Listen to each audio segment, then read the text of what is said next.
எனக்கு ஏன் கோபம் சில சமயம் வரும் இந்த தலைமுறை மேல வைத்தறிச்சல்னா, கால்குலேட்டர்னா என்னன்னே தெரியாத காலகட்டத்தில் இந்தியாவிற்குள்ள இனி கணினி தான் எல்லாம் என்பதை யூகித்த ஒரு மாபெரும் தலைவன், மகத்தான தலைவன் முத்தமிழர் டாக்டர் கலைஞர். கணினிக்குன்னு கம்ப்யூட்டருக்குன்னு தனி கொள்கையை உருவாக்கி அக்கா பூங்கோதை ஆலடியார்னு அவர்களை அமைச்சராக நியமித்து தகவல் தொழில்நுட்ப துறையை உருவாக்கி முதலீடுகளை உருவாக்கி எல்லா கம்பெனியும் கூட்டு வந்து கம்பெனிக்காரன் வந்துட்டான். இப்போ வேலை பார்க்கறதுக்கு ஆள் வேணுமே, நம்ம பயல்களுக்கெல்லாம் கல்லூரி வேணுமேங்கிறதுக்காக தனியார் கல்லூரிகள், அரசு கல்லூரிகள் தமிழ்நாடு முழுக்க கொண்டு வந்து கம்ப்யூட்டர் சயின்ஸ் பாடப்பிரிவை கொண்டு வந்து அவ்வளோ வரையும் கம்ப்யூட்டர் சயின்ஸ் படிக்க வச்சு வாங்கடா போய் வேலை பாருங்கடானா இவன் எல்லாத்தையும் படித்து முடிச்சு டைட்டில் பார்க்கில் உட்காந்துட்டு வந்தவொடனே லேப்டாப்பை திறந்து திமுக என்ன செய்ததுங்க.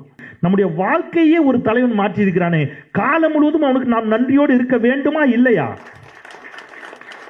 இப்ப இதெல்லாம் எங்கிருந்து வந்துச்சு? நான் சமீபத்தில் அமெரிக்கா போயிருந்தேன். நான் அப்ப டெஸ்லா கார்ல போயிட்டு இருக்கேன். நீங்க வந்து டெஸ்லா கார்ல முன்னாடி மேப் போட்டிருக்கோம். அந்த மேப்ல ஒரு பாலம் ஏற போறோம். இந்த பாலத்தை பார்த்த உடனே நிஜமா நான் ஷாக் ஆயிட்டேன். அப்படியே அந்த பாலம் இப்ப சமீபத்தில் கட்டின பாலம் அவங்க சொன்னாங்க, அப்படியே கத்திப்பாரா பாலத்தை போன்ற ஒரு வடிவம்.